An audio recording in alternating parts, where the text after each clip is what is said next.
देश के नेता भी योद्धा की तरह ही हैं, बशर्ते वो अपनी जिम्मेदारी को समझें, क्योंकि इस देश की जनता ने उन्हें चुना है, उन्हें जिम्मेदारी दी है इस देश की। और जब देश में कोरोना जैसी आपदा आती है, महामारी आती है, तो इस देश के नेता मैदान में निकलने के बजाय, मैदान में उतर के जनता को भरोसा दिलाने के बजाय वो एसी रूम में बैठ के सिर्फ ट्वीट करते हैं, दूसरे की बुराइयां करते हैं, दूसरे की खामियां निकालते हैं। जबकि कोरोना जैसी महामारी में मुझे लगता है कि सारे नेताओं को, चाहे प्रतिपक्ष के चाहे विपक्ष के हैं, सत्ता में है या नहीं है, चुना हुआ नेता और जो भी नेता है उनकी जिम्मेदारी बनती है कि इस देश की जनता ने अगर हम पे भरोसा किया है तो हमें उनके भरोसे पे खरे उतरना है।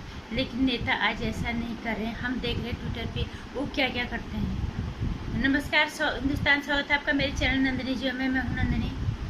कैसे हैं आप लोग? ध्यान रखिएगा अपना और अपनों का, दूसरों का भी।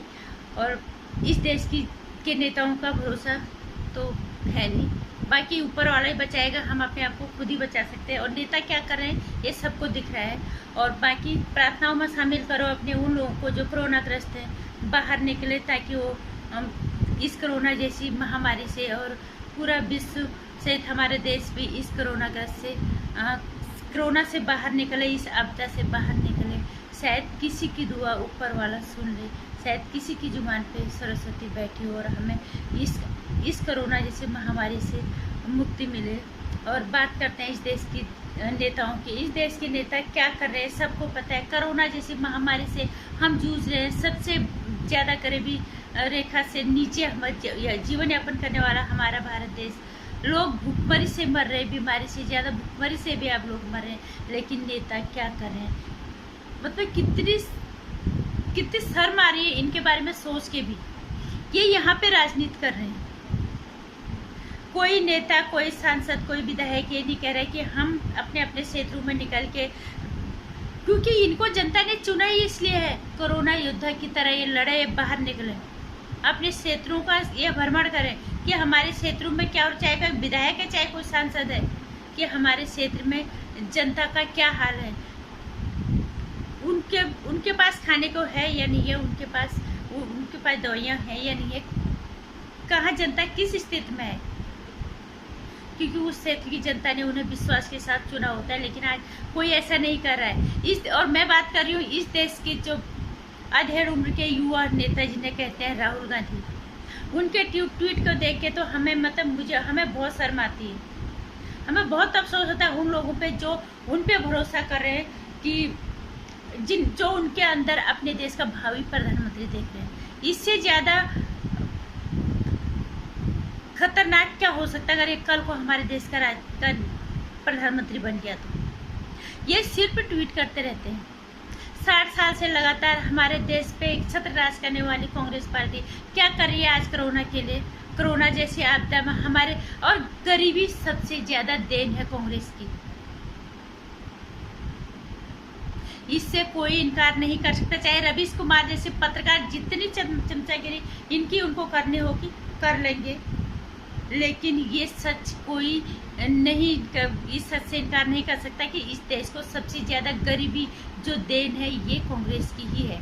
क्योंकि भ्रष्टाचार की जड़ें यही पनपी और यही फली फूली, और इस तरह से फली फूली कि वो धूप की जड़ों की तरह फैली, और वो इस तरह से जकड़ी कि उसको निकाल पाना कम से कम फिलहाल तो बहुत मुश्किल है।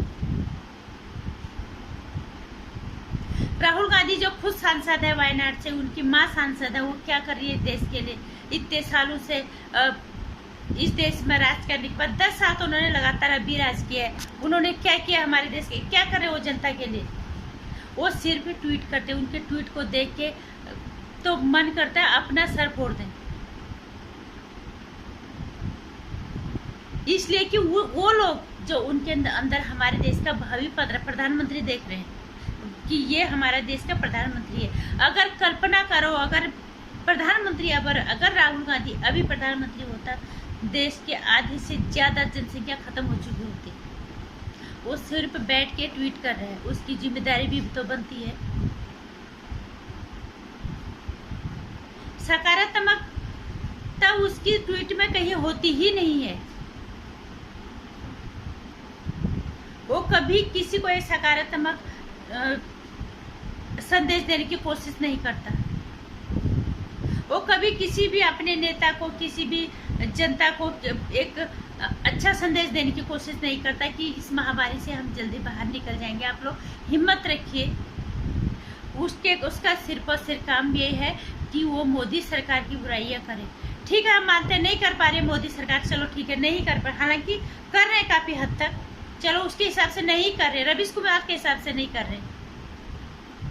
तुम क्या कर रहे हो? तुम्हारी क्या जिम्मेदारी? तुम भी तो नेता हो, इतने सालों से लगातार सांसद हो, और अभी भी तुम वायनाड से सांसद हो। तुम क्या कर रहे हो देश की जनता के लिए, गरीब जनता के लिए? तुम क्या कर रहे हो? तुम मैदान में कभी निकले हो? तुमने सिर्फ और सिर्फ ट्वीट किया है, बस। हम सिर्फ आपको ट्वीट करते हुए देखते हैं और कुछ नहीं। आपकी जो भाषा है ना, ये रवीश कुमार की। और रवीश कुमार जैसे पत्रकार, उनके एनडीटीवी पे, उसके प्राइम टाइम पे अगर आप चले जाओगे ना, जो इंसान 4 साल बचने वाला हो ना, 1 ही साल में मर जाएगा। सर्दिया उसके चैनल पे आप जाके देखो। मैंने आज उनका कहीं पे एक ब्लॉग पढ़ा था, या कहीं पे उनका कुछ लिखा हुआ कि तुम इस्तीफा कब दे रहे हो।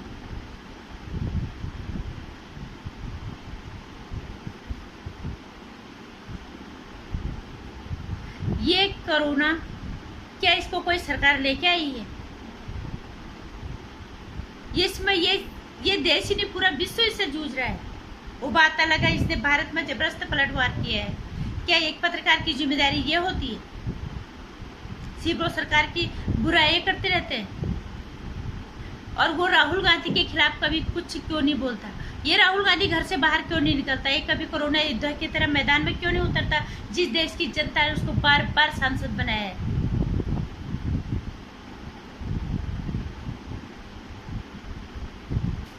इसलिए मैं हर बार यही कहती हूँ कि इस देश को या तो ऊपर वाला चलाएगा, या इस देश की जनता अगर जागरूक होगी तो अपनी सुरक्षा हमें खुद करनी पड़ेगी। कम से कम राहुल गांधी जैसे इंसान के अंदर देश का भावी प्रधानमंत्री तो मत देखो। मैं तो ये नहीं कह रही कि आप इसको लाओ उसको, जो अच्छा लग, जो हर इंसान पढ़ा लिखा, हर इंसान समझदार है, अपनी सोच समझ का सही इस्तेमाल करके एक अच्छे इंसान को प्रधानमंत्री के रूप में, या वो जो हमारे देश का नेतृत्व कर सके, सही ढंग का इंसान होना चाहिए। राहुल गांधी जैसा इंसान क्या ये देश का नेतृत्व करने की क्षमता रखता है? हाँ बिल्कुल रखता है ना, रवीश कुमार के हिसाब से, अभिषेक शर्मा के हिसाब से, और वो पूरी परसों वाजपेयी के हिसाब से वही है, क्योंकि इन्हें गुलामी के ये आदी बन चुके हैं। चाहे ये गलत करे, चाहे ये सही करे, ये सही है। ये राहुल गांधी के सवाल कर रहे हैं कि तुम क्या कर रहे हो देश में, कोरोना काल से देश जूझ रहा है, तुम क्या कर रहे हो ट्वीट करने के अलावा? राहुल गांधी बताएगा? इसीलिए मैं कहना चाहूंगी कि इस तरह के नेताओं से बच के रहने की जरूरत है। हर अपने क्षेत्र के नेता को, अपने विधायक को, अपने सांसद को, उसको पूछो, उसको घेरो, भैया इस कोरोना काल जैसी स्थिति में आप क्या कर रहे हो अपने क्षेत्र के लिए? खुद के नजरिए से देखो। अगर रवीश कुमार जैसे पत्रकार के नजरिए से अगर आप देखने लग जाओगे ना, अगर मैं कह रही हूँ, अगर 4 साल जीने वाला इंसान होगा, वो 4 दिन में खत्म हो जाएगा। उसके यकीन नहीं आ रहा ना, उसका प्राइम टाइम जाके देख लेना। राहुल गांधी की बुराई करते हुए नहीं दिखता। वो दिल्ली में इतना कुछ हुआ, ऑक्सीजन के चोर के बारे में वो कुछ नहीं कहता है, लेकिन वो सिर्फ और सिर्फ उसका तो एक ही काम है कि उसको भाजपा को हटाना है। भैया उसके कोई नेता जिम्मेदार है कि उसके कोई रिश्तेदार है क्या? बस एक ही बात है कि राहुल गांधी किसी तरह से सत्ता में आ जाए तो हम और पत्रकारिता को दलाली में तब्दील करें, और इसकी और हम पैसा कमाएं, अपने बैंकों में भरें। इस तरह के पत्रकार अभी आप सब लोग जागरूक हैं, सब लोग देख रहे हैं क्या हो रहा है। क्या आज तो सब लोगों के सामने चीजें हैं, तो अपने दिमाग से काम करो, अपने सूझबूझ से फैसले लो।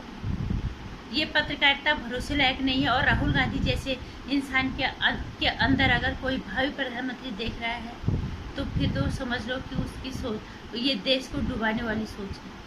बाकी सभी जिम्मेदार है। और मैं ये नहीं कह रही कि एक कोई लेके आओ, बदलते रहो। कोई नेता हमारे रिश्तेदार नहीं है। जो हमारे देश को एक सही नेतृत्व देगा, हम उसे चुने। ये हमारी जिम्मेदारी, ये है हमारे, हम अपनी सूझबूझ के साथ ये काम करें। बजाय कि हम चमचागिरी करें, हम दलाली करें, हम किसी के तलवे चाटे। क्यों हम वोट दे रहे हैं अपने देश को चलाने के लिए? ये देश हमारा भी है, इसलिए सोच समझ के काम करो, बजाय घटिया तरह की पत्रकारों को सुनने के। नेताओं से कुछ सवाल करो कि तुम क्या कर रहे हो, तुम्हें हमने चुना है, तुम अपने अपने क्षेत्रों में क्या काम कर रहे हो, ये क्या कर रहे हैं हमें पता है। एक दूसरे पे इल्जाम लगा रहे हैं अभी भी। कोई दवाइयाँ चोरी कर रहे हैं और कोई ऑक्सीजन चोरी कर रहे हैं, और है सब नेता ही। मर रही है आम जनता।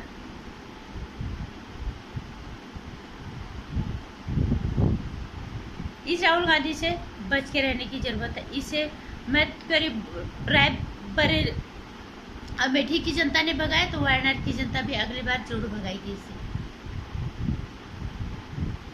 हमें हमारे देश में एक अच्छा नेतृत्व करने वाला व्यक्तित्व चाहिए, जो अपनी स्वार्थ से ऊपर उठ के देश के लिए काम करेगा। अभी तक मुझे कोई नेता ऐसा दिख नहीं रहा है, और राहुल गांधी जैसा इंसान तो कभी नहीं। ये तो अगली बार वायनाड से भी जाएगा, अगली बार सांसद भी नहीं रहेगा, ये तय है।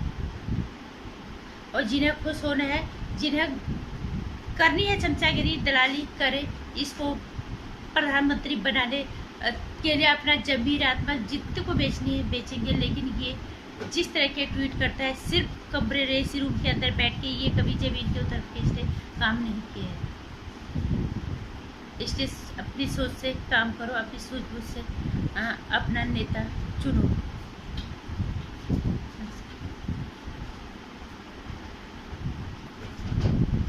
अगर मेरे विचारों से थोड़ा भी आपके विचार मिलते हैं, अब हर बार कई लोग बोलते हैं कि आपके वीडियो जो है सबके टॉपिक थोड़ा सा हटके होते हैं। अगर आपको अच्छे लगते हैं तो शेयर कर दीजिएगा और इसे लाइक भी कर दीजिएगा, चैनल को सब्सक्राइब कर दीजिएगा, क्योंकि बढ़ता हुआ परिवार अच्छा लगता है। और साथ में जो घंटी आइकन है इसे भी प्रेस कर दीजिएगा, वीडियोज जो भी आते रहेंगे उनकी जानकारी अब तक आती रहेगी।